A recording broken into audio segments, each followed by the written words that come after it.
இன்றைக்கு வந்து எங்களோட 2வது கிளாஸ். நேற்று இது வந்து கிளாஸ் 2.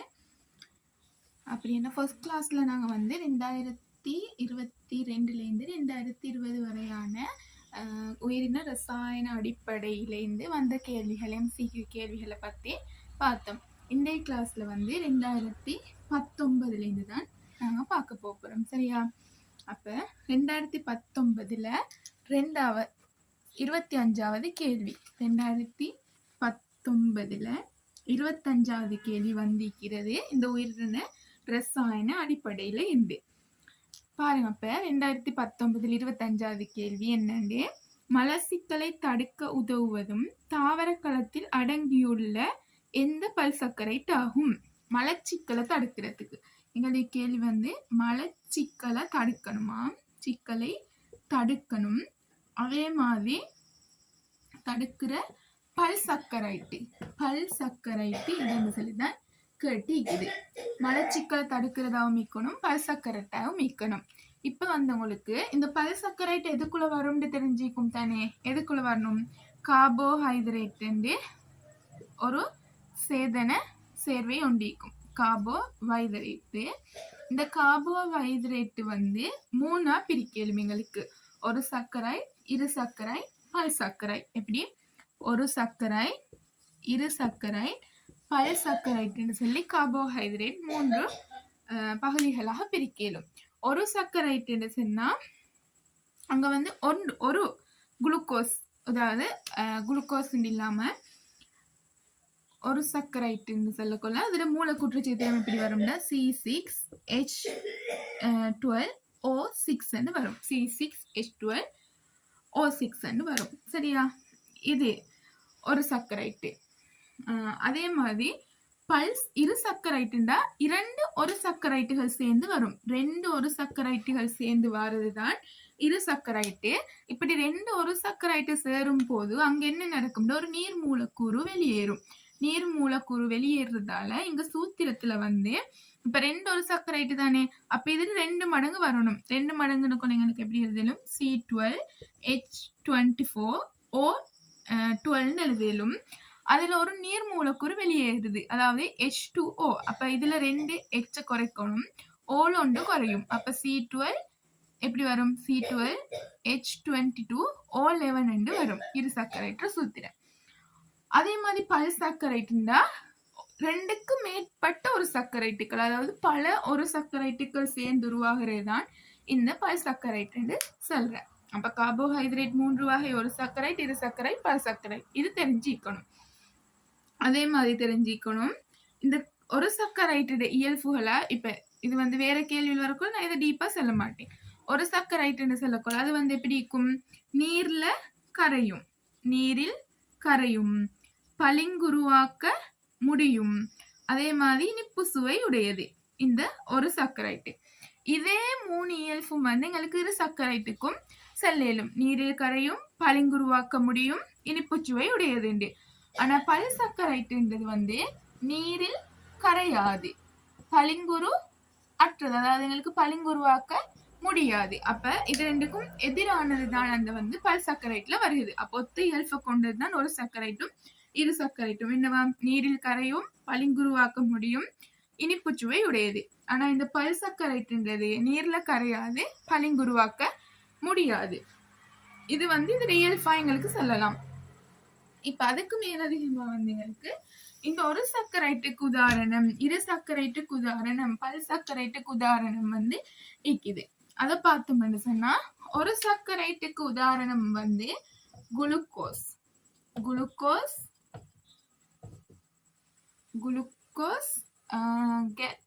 கெலக்டோஸ்,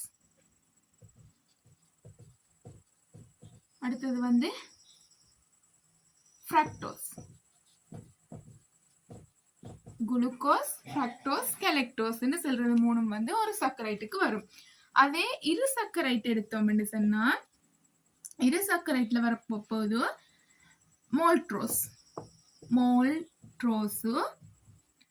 சுக்ரோசு, இலக்ட்ரோசு.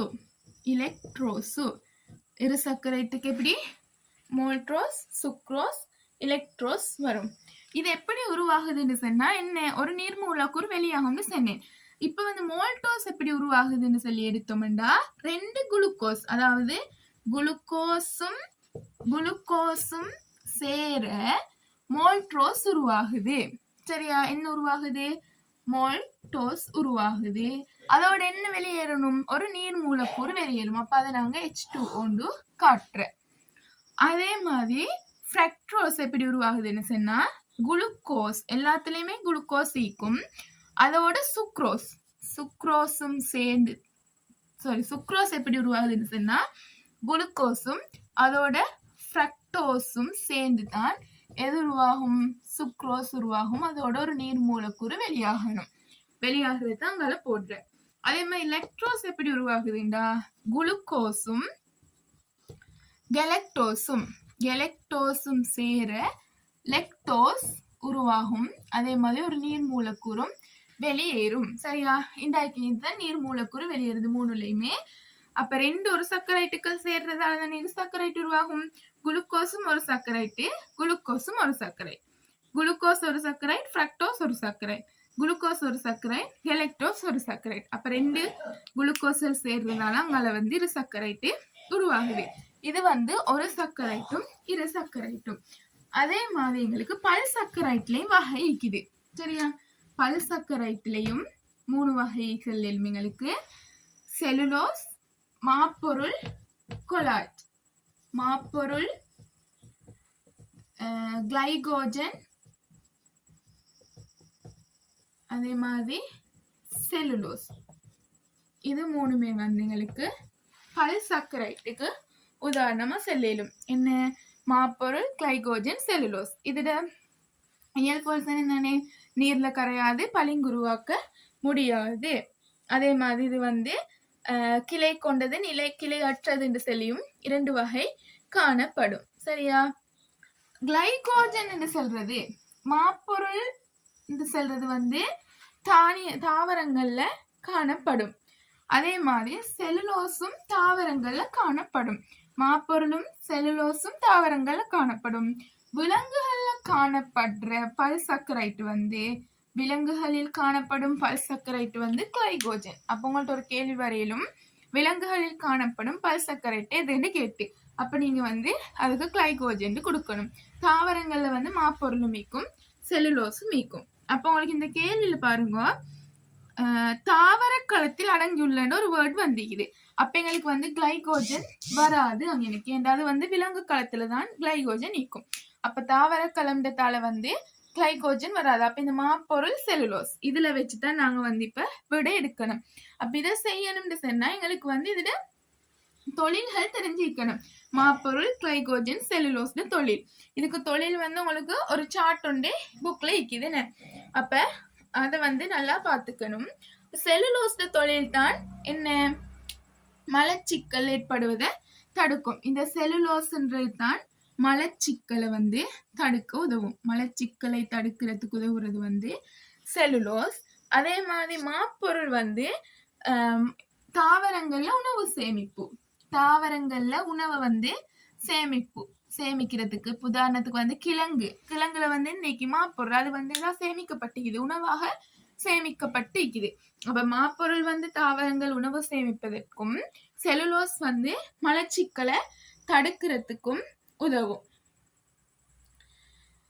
செலுலோஸ் காணப்படுறது வந்து இங்க இதுல தாவர கலங்கள்ல தான் காணப்படும். கிளைகோஜன் வந்து விலங்குகள்ல வந்து கார்போஹைட்ரேட்டை கிளைகோஜனாக மாத்துறதுக்கு களஞ்சியப்படுத்துறதுக்கு பயன்படும்.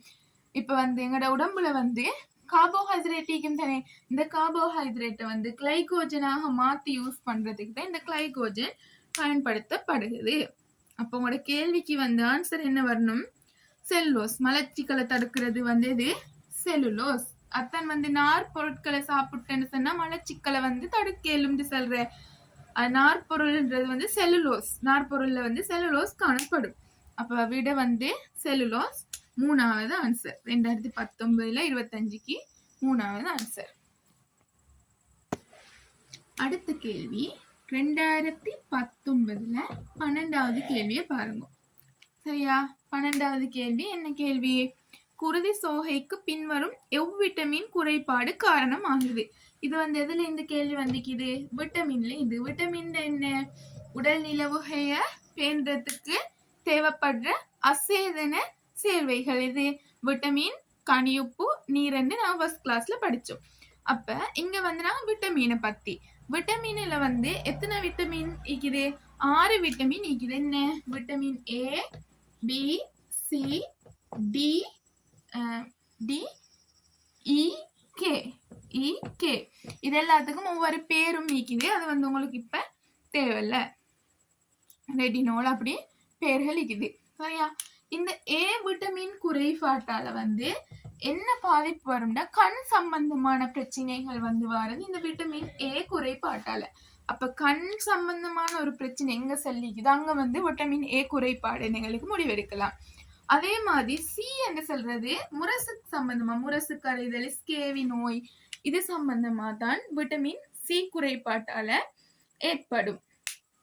அதே விட்டமின் டி குறைபாட்டால் என்பு சம்பந்தமாக ஏற்படும். குழந்தைகள் என்புருக்கி நோய், முதியவர் வயது வந்தாக்கள் என்புருக்கி நோய் அப்படின்னு சொல்லி அதுக்கு ரிக்கட்ஸ் அப்படி பேர் நிறைய 2-3 வகையான நோய்கள் இருக்குது என்பு சம்பந்தமா. அதுக்கு பேரும் இருக்குது. சரியா? அதே மாதிரி விட்டமின் பி என்று சொல்லக்கொள்ள உதாரணமா பெரி பெரி, குருதிச்சோகை அதெல்லாம் வந்து இந்த விட்டமின் பி பொதுவான முக்கியமானது சொல்றேன். விட்டமின் கேண்டா குருதி உறைதல் சம்பந்தமாக இருக்கும். விட்டமின் இன்னு சொல்லக்கொள்ள இனப்பெருக்கம் சம்பந்தமாக இருக்கும். சரியா? இது வந்து முக்கியமானது. ஏ கண் சம்பந்தமாக வந்தா ஏ, குருதி சோகைண்டா பி, முரசு கரைதல் ஸ்கேவி நோய்கள் சம்பந்தமான விட்டமின் சி, என்பு சம்பந்தமாக வந்து சொன்னா விட்டமின் டி, இனப்பெருக்கம் குன்றை சம்பந்தமா விட்டமின் இ, குருதி உறைதல் சம்பந்தமாக வந்தா விட்டமின் கே. இப்ப இது வந்து 6 விட்டமின்டையும் முக்கியமான அந்த குறைபாட்டு அறிகுறிகளை தான் நான் சொன்னேன். சரியா? அப்ப வந்து நீங்க அந்த சார்ட் ஃபுல்லாவே வந்து தெரிஞ்சு வச்சுக்கணும். பாடமாக்க வேண்டிய அவசியம் இல்லை, விலங்கெடுத்து படிக்கணும். இந்த நோய்க்கு இதுதான் காரணம் அப்படின்ற மாதிரி நீங்க விலங்கெடுத்தீங்கன்னு சொன்னா உங்களுக்கு வந்து அதை ஈஸியா மெமரைஸ் பண்றதுக்கு எளிமான மாதிரி இருக்கும். அப்ப நீங்க கேட்டீங்க என்ன? குருதி சோகைக்கு எந்த விட்டமின் குறைபாடு காரணம்னு கேட்டீங்க. அப்ப குருதி சோகைன்னு சொல்லக்குள்ள எந்த விட்டமின் வரணும்? குருதி சோகைனா விட்டமின் பி. விட்டமின் ஏன்னு சொன்னாங்க கண் சம்பந்தமா வந்திருக்கும். விட்டமின் ஏன்னு சொல்லக்குள்ள இனப்பெருக்கம் சம்பந்தமா வரும். விட்டமின் கே என்று சொன்னா குருதி உறைதல் சம்பந்தமா வரும். இங்க வந்து ஆன்சர் மோஸ்ட்லி 2வது இல்லாட்டி 4வது சாய்ஸ் பண்றதுக்கான சான்சஸ் கூட. இந்த ரெண்டுமே வந்து குருதின்னு தொடங்குது. 4வது வராது. என்னது? குருதி உறைதல். குருதி சோகைன்னு சொல்லக்குள்ள விட வந்து 2வது தான் சரி. அடுத்த கேள்வி வந்து பாருங்க 2018ல 11வது கேள்வி. 2018ல 11வது கேள்வி என்னவா? பின்வரும் சமன்பாட்டை கருதட்டுமா? அப்படி C6H12O6. உங்களுக்கு இது பார்த்ததுமே விளங்கணும் ஏதோ ஒரு சக்கரைட்டு. இது வந்து ஒரு சக்கரைட்டு. அது வந்து என்ன நடக்குது? பல் பகுதியை நடந்து இங்கால C12H22O11 பிளஸ் நீர் வருகுதா, H2O வருதா. இது வந்து ஒரு இரு சக்கரைட்டாக இருக்கணும். அப்ப இங்க வந்து ஒரு சக்கரைட் 2 சேர்ந்தாதான் இது சக்கரைட் வரும். அப்ப அதுக்கு தான் அவங்க 2ன்றது தந்திக்கு. அப்ப எங்களுக்கு இதுக்கு வந்து 3 சமன்பாடு தான் எழுதலும். என்ன? குளுக்கோஸ் சக குளுக்கோஸ் என்ன வரும்? குளுக்கோஸ் சக குளுக்கோஸ் மோல்டோஸும் நீரும் வரப்போகுது. இனம் ஒன்று எழுதலும் குளுக்கோஸ் சக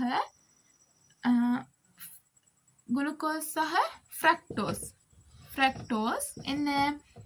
சுக்ரோஸும் நீரும் வரப்போகுது. அதே மாதிரி குளுக்கோஸ் சக கெலக்டோஸ் வந்து லெக்டோஸும் நீருமாக வரும். இதுல இந்த நீர் வந்துட்டு ஒரு சக்கரைட்டு வந்துட்டு இப்போ பார்க்கணும். எங்களுக்கு 2 C6H12O6 சொல்லிக்குது. 2 C6H12O6 இதுல பாருங்க ஒரு குளுக்கோஸ் ஒரு ஃப்ரக்டோஸ். இதுல ஒரு ஃப்ரக்டோஸ் ஒரு கெலக்டோஸ். ஆனா இங்க வந்து ஒரு குளுக்கோஸ் ஒரு குளுக்கோஸ்னு போல எங்களுக்கு அதை ஃபுல்லா எப்படி எழுதலாம், 2 குளுக்கோஸ்ன்னு எழுதலாம். அப்ப எங்களுக்கு வந்து இங்க வாரது என்ன வைக்கணும், ஒரு குளுக்கோஸ். இதுக்கு வாரது குளுக்கோஸ். இந்த ஃப்ரக்டோஸ் வரவும் மேல கெலக்டோஸ் வரவும் மேல. அப்ப குளுக்கோஸ். இங்கால வந்து இரு சர்க்கரைட்டுக்கு குளுக்கோஸ் வரண்டது எதா வரணும், மோல்டோஸா வரணும். அப்படி ஒரு ஆன்சர் எங்கேக்கு, குளுக்கோஸ் மோல்டோஸ்ன்றது 1வது கேள்வி, 1வது விட. 2வது எப்படியுமே பிள்ளைண்டா இரு சர்க்கரைட்டு ஒன்று வரணும், அங்கால செல்லுலோஸ் வருது பிள்ளை 2வது பி கொலம்ல. அதே மாதிரி பாருங்க 4வதுலயும் 3வதுலயும் அப்படித்தான் மாப்பொருள் வருது பிள்ளை, 4வதுலயும் கிளைகோஜன் வருது பிள்ளை. எங்களுக்கு இரு சர்க்கரைட்டு ஒன்று தான் வரணும், அது மோல்டோஸ். சம்டைம் வந்து உங்களுக்கு கட்டாயம் இப்படி ரெண்டுமே குளுக்கோஸ் வைக்கணும்னு இல்லை. இங்கால வந்து ஒரு குளுக்கோஸும் ஃப்ரக்டோஸும் வர மாதிரி வைக்கலாம், அங்கால வந்து விட வந்து இது வந்து இருக்கணும் ஒரு மோல்டோஸோ சுக்ரோஸோ லெக்டோஸோ வர மாதிரி இருந்தா சரி. இப்போ உங்களுக்கு 3வது 4வது விட சாய்ஸ் பண்ணலாம். ஃப்ரக்டோஸ்ல தொடங்குது, ஆனா வந்து அங்கால மாப்பொருள்ல முடியுது. ஃப்ரக்டோஸ்ல தொடங்கினா எதுல முடியணும், சுக்ரோஸ்ல முடியணும். அப்ப உங்களுக்கு ஆன்சர் வந்து கிளியரா சொல்லலும். எத்தனாவது, 1வது ஆன்சர். அடுத்த கேள்வி பாருங்க, 2017ல 23வது கேள்வி. 2017ல 23வது கேள்வி. என்ன கேள்வி, பின்வருவனவற்றுள் நியூக்ளிக் அமிலங்களின் தொழிலாக அமையாதது. அமையாததுன்னு சொன்னா நியூக்ளிக் அமிலத்தின தொழிலா இக்க ஏலா. இது வந்து நாங்க ஃபர்ஸ்ட் கிளாஸ்ல படிச்சோம். நியூக்ளிக் அமிலம் சம்பந்தமா படிச்சு 4 சேதன சேர்வைகளுடையுமே தொழில் படிச்சோம். கார்போஹைட்ரேட், புரதம், லிப்பிட், நியூக்ளிக் அமிலம் எல்லாமே படிச்சோம். இப்ப நான் மேலோட்டமா நியூக்ளிக் அமிலத்தை பத்தி சொல்லித்தரேன். நியூக்ளிக் அமிலம் வந்து நியூக்ளியோ டைட்டுகளால ஆக்கப்பட்டது. ஆக்கக்கூறு வந்து CHON, அதோட பொஸ்பரசீக்கும். எப்படி அது வரும்னா, பென்டோஸ் வெல்லம் 5 கார்பனை கொண்டது. இங்கால வந்து பொஸ்பேட் கோட்டம் PO4 3-, அதுல இருந்து பொஸ்பரஸ் வருது. இங்கால வந்து நைட்ரஜன் மூலம், அதுல இருந்து நைட்ரசன் வருது. இதெல்லாம் வந்து நியூக்ளிக் அமிலம். இதுல 2 வகை, DNA RNA 2 இருக்கும். DNA சொல்றது டியோக்சிரைபோ நியூக்ளிக் ஆசிட், டியோக்சிரைபோ நியூக்ளிக் அமிலம். RNA ரைபோ நியூக்ளிக் அமிலம். DNA ஆக்கக்கூறு வந்து டியோக்சி ரைபோ நியூக்ளியோடைட், RNA வந்து ரைபோ நியூக்ளியோடைட் என்று வரும் ஆக்கக்கூறு. அதே மாதிரி இந்த DNA வந்து எதோட சம்பந்தப்பட்டதுன்னு சொன்னா, பிறப்புரிமை தகவல்களை சேமிக்கும், அதே மாதிரி கடத்தும். ஒன்றுல இருந்து இன்னொன்றுக்கு கொண்டு போகும், ஒரு சந்ததியிலிருந்து இன்னொரு சந்தைக்கு பரம்பரையாக கடத்தும். RNA சொல்றது புரத தொகுப்புல வந்து பங்களிப்பு செய்யும். அப்ப இதை வச்சு நாங்க அங்கனைக்கு வந்து நியூக்ளிக் அமிலத்துக்கு 2 தொழில் செல்லும், 2-3 தொழில் செல்லும். ஒன்று வந்து பிறப்புரிமை தகவல்களை களஞ்சியப்படுத்துறது, சேமிச்சு வைக்கிறது. அதே மாதிரி ஒரு பரம்பரையிலிருந்து இன்னொரு பரம்பரைக்கு கடத்துறது. அப்போ 2 தொழில். இன்னமொன்று புரத தொகுப்பை மேற்கொள்ளும் 3வது தொழில் செல்லும். அதே மாதிரி இங்க வந்து DNA இருக்கிறதால DNAல விகாரம் நடக்கும். இப்ப DNA கொள்ள ATGC இதெல்லாம் உங்களுக்கு தேவையில்ல, மேலதிகமானது இப்படி இருக்கும். அப்ப இதுல வந்து விகாரம், ஏதாவது இந்த இப்ப GCCAT தான் நீங்க சங்கிலி பெய்த்து தீக்குதுன்னு சொன்னா அந்த நியூக்ளியோடைட், இங்கால வந்து ஒரு இடத்துல அது வந்து CGCAT இப்படி மாறின மாதிரி வந்துட்டு சொன்னா இது வந்து ஒன்றுல இருந்து ஒன்று வித்தியாசமா வந்துட்டு, அப்ப விகாரம் நடந்து கூர்ப்புக்கு வழிவகுக்கும். கூர்ப்பு நடந்தா வந்து அங்க புதிய சந்ததி ஒன்று உருவாகிறதுக்கான சான்சஸ் கூட வைக்கும். அதே மாதிரி களத்துல உயிர் செயற்பாடுகளை கட்டுப்படுத்துறதுக்கும் இந்த DNA உதவும். அதே மாதிரி RNA இருக்கிறதால வைரஸ்ல வந்து என்னத்தைய பிறப்புரிமை தகவல்களை, பாரம்பரிய தகவல்களை வைரஸ்ல களஞ்சியப்படுத்துறதுக்கு இந்த RNA தான் உதவும். வைரஸ்ல இந்த கொலை RNA உதவும். இவ்வளவு தான் நியூக்ளிக் அமிலத்தில தொழில். என்ன, பிறப்புரிமை தகவல்களை களஞ்சியப்படுத்தும், அதே மாதிரி ஒரு சந்ததியிலிருந்து ஒரு சந்ததிக்கு பரம்பரை இதா கடத்தும். இங்கால புரத தொகுப்பு RNAல, அதே மாதிரி வைரஸ்ல பிறப்புரிமை தகவல்களை, பாரம்பரிய தகவல்களை சேமிச்சு களஞ்சியப்படுத்த RNA உதவும். அதே மாதிரி விகாரம் ஏற்படுறதால கூர்ப்புக்கு வழிவகுக்கும் அனைத்து கல செயற்பாடுகளையும் கட்டுப்படுத்துறதுக்கு உதவும். இவ்வளவு நியூக்ளிக் அமிலத்தின் தொழில். நியூக்ளிக் அமிலத்துக்கு மட்டும் இல்ல, புரதம், கார்போஹைட்ரேட், லிபிட் இது 4க்குமே தொழில் தெரிஞ்சு வச்சு ஈக்கணும். அப்ப கேள்விக்கு வாங்குவோம். 1வது என்ன சொல்லிக்கு, அங்கிகளின் பிறப்புரிமைய தகவல்களை சேமித்தல். சரி, இங்க பாருங்க, பிறப்புரிமை தகவல்கள் இங்க டிஎன்ஏல சேமிக்கப்படுது. வைரஸ் பிறப்புரிமை தகவல் RNAல சேமிக்கப்படும். அதாவது அடுத்தது புரத தொகுப்புக்கு பங்களிப்பு செய்யுமா? புரத தொகுப்புல பங்களிப்பு செய்யுது. இது RNA புரத தொகுப்புல பங்களிப்பு செய்யுது. அப்ப அந்த விடையும் சரி. அடுத்தது களத்தில் நடைபெறும் செயல்முறைகளை, அதாவது களச்செயற்பாடுகளை கட்டுப்படுத்துமாம். இன்னைக்கு சொன்னேன், களத்துல நடைபெற அனைத்து களச்செயற்பாடுகளும் கட்டுப்படுத்தப்படும் என்று. அப்ப அந்த ஆன்சரும் சரி. உடல் வெப்பநிலையை பேணும். நேற்று சொல்லி தந்தேன், உடல் வெப்பநிலையை பேணுறது எங்க வரும்? ஒன்று நீருக்கு உடல் வெப்பநிலையை பேணலும், இன்னும் ஒன்று லிப்பிட்டுக்கும் உடல் வெப்பநிலையை சீராக பேணுறதுக்கு உதவும். அப்ப உடல் வெப்பநிலையை பேணுறது நீரும் லிப்பிட்டும். அப்ப நியூக்ளிக் அமிலத்துக்கு அந்த விட வராது. ஆகவே அமையாதது கேட்டிக்கு ஆன்சர் 4. அடுத்த கேள்வி பாருங்க, 2017 9வது கேள்வி. 17 9வது கேள்வி. என்ன கேள்வி? அங்கிகளில் நடைபெறும் உயிர் ரசாயன தாக்கங்களை ஊக்குவிப்பது. உயிர் ரசாயன தாக்கத்தை ஊக்குவிக்கணும். அதாவது ஏதோ ஒரு தாக்கம் ஒண்ணு நடக்கல, அதை ஊக்குவிக்கிறதுக்கு பயன்படுத்துறது என்னன்னு, பாவிக்கப்படுறது என்னன்னு சொல்லி கேட்டிக்குது. இது புரதத்துக்கு கீழே வரும். புரதத்துக்கு கீழே வரும்.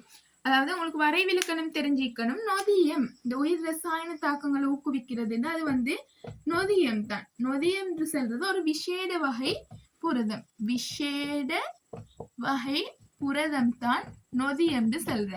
இந்த நொதியம் என்ன செய்யும்டா, களங்கள் நடைபெறுகிற உயிர் ரசாயன தாக்கங்களை, அங்கேகள்ல நடைபெற உயிர் ரசாயன தாக்கங்களை அதிகரிக்க பயன்படுத்தப்படும். ஊக்கி மாதிரி ஒன்றுதான். ஊக்கியும் என்ன செய்யும், கடைசிக்கு எங்களுக்கு நாங்க பாவிச்ச ஊக்கி, பயன்படுத்தப்பட்ட ஊக்கி மீதியா கிடைக்கும். ஆனா இந்த நொதியம் அப்படி இல்லை. உயிர் ரசாயன தாக்கங்கள் ஊக்குவிக்கிறதுக்கு பயன்படுற ஒன்றுதான், ஊக்குவிக்கிறது அதிகரிக்கிறது தான் நொதியம் என்று சொல்லி நாங்க சொல்றேன். இந்த நொதியம் என்று சொல்றது ஒரு விசேட வகை புரதம். சரியா? அப்ப எங்களுக்கு விடைய சொல்லிடும். என்ன ஆன்சர்? வங்கிகளில் நடைபெறும் ரசாயன தாக்கங்களை ஊக்குவிப்பதே நொதியங்கள். ஆன்சர் 2வது. இது ஒரு சின்ன கேள்வி. இது உங்களுக்கு டீப்பா போக தேவையில்ல. மேலால இதை நீங்க படிச்சீங்கன்னு சொன்னா உங்களுக்கு இந்த கேள்வியை செய்யலுமா இருக்கும். அடுத்த கேள்வி பாருங்க, 2016 22வது கேள்வி. 2016 22வது கேள்வி என்ன சொல்லிக்கிறாங்க? அமாலியின் தோல் உலர்ந்திருக்கும், அதேவேளை அவளுடைய முழங்காலிலும் முழங்கைகளிலும் கொப்புளங்கள் உள்ளன. மேலும் அவளுடைய கண்களில் பீட்டா பொட்டுக்கள் இருக்கின்றன. அமாலி எந்த விட்டமின் குறைபாட்டால் பாதிக்கப்பட்டுள்ளாள்? இப்பதான் சொன்னேன், விட்டமின்களை பத்தி சொன்னேன். 6 வகை விட்டமினுக்கு A, B, C, D, E, K. ஏண்டா கண் சம்பந்தமா வரும். B என்று சொன்னா எது, பெரி பெரி நோயும் வரும், குருதி சோகையும் வரும். C என்றா ஸ்கேவி, பல்கள் சம்பந்தமா வரும். D என்று சொன்னா என்பு சம்பந்தமா. E இனப்பெருக்கம். K குருதி உறைதல்ல வரும். அப்ப எங்களுக்கு இங்க சொல்லிக்க அமாலியோட தோல் உலர்ந்திக்காம். தோல் உலர்ந்திக்காம். அதே மாதிரி முழங்கால்ல கொப்புளங்கள் வருதாம். பொக்கலம், நாங்க சொல்ற பாசன பொக்கலம், கொப்புளங்கள் வருதாம். அதே மாதிரி என்னவாம், கண்ணுல பீட்டா புள்ளியாம். இந்த இதை வச்சு உங்களுக்கு ஆன்சர் எடுக்கலாம். கண்ணுன்னு ஒன்று பயன்படுத்திட்டாங்க. அப்ப கண் சம்பந்தமா அது என்ன விட்டமின்? ஏஐக்கும். அது அப்படிங்களுக்கு ஆன்சர் ஷுவர் பண்ணிடும். அப்ப இன்னும் எங்களுக்கு அந்த அட்டவணை தெரிஞ்சிருந்தோம், ஒரு சார்ட் ஒண்டிக்கு அதை தெரிஞ்சிருந்தோம்னா ஆன்சரை ஷுவராகவே போட்டுட ஏலும். சரியா? அதுல வந்து தோலை ஆரோக்கியமாக பேணுவதற்கு இருக்குது. அப்ப தோல் உலர்றதுல இதெல்லாம் தடுக்கிறதுக்கு வந்து அது வந்து எங்களுக்கு உதவும்.